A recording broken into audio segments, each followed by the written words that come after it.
আজকে একটা আমাদের নতুন শিপ এসেছে, বিচিং হয়েছে। তো এই উপলক্ষে আমরা ইয়ার্ডও উদ্বোধন করেছি, ইয়ার্ডের কার্যক্রম।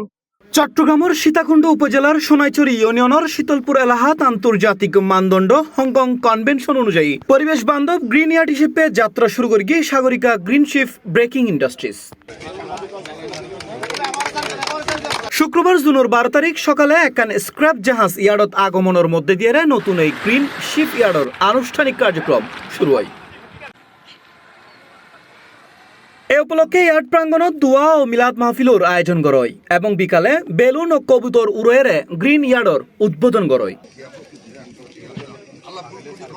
জানা যায় 2001 সালে আলহাজ সিরাজউদ্দৌলার মালিকানায় সাগরিকা শিপ ব্রেকিং ইন্ডাস্ট্রিজের যাত্রা শুরু হয়। দীর্ঘ 25 বছর ধরে শত শত বিদেশি স্ক্র্যাপ জাহাজ পূর্ণ প্রক্রিয়াজাত করানোর পর প্রতিষ্ঠান আন্তর্জাতিক পরিবেশগত ও নিরাপত্তা মানদণ্ড অনুসরণ করে গ্রিন শিপ ইয়ার্ডে রূপান্তরিত।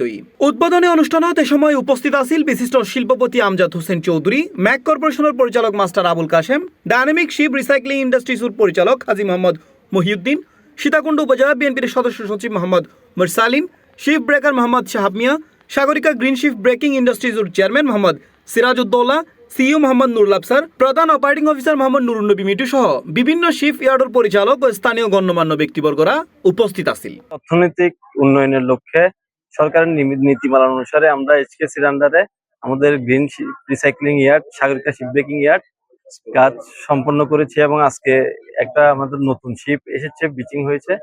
তো এই উপলক্ষে আমরা ইয়ার্ডও উদ্বোধন করেছি, ইয়ার্ডের কার্যক্রম।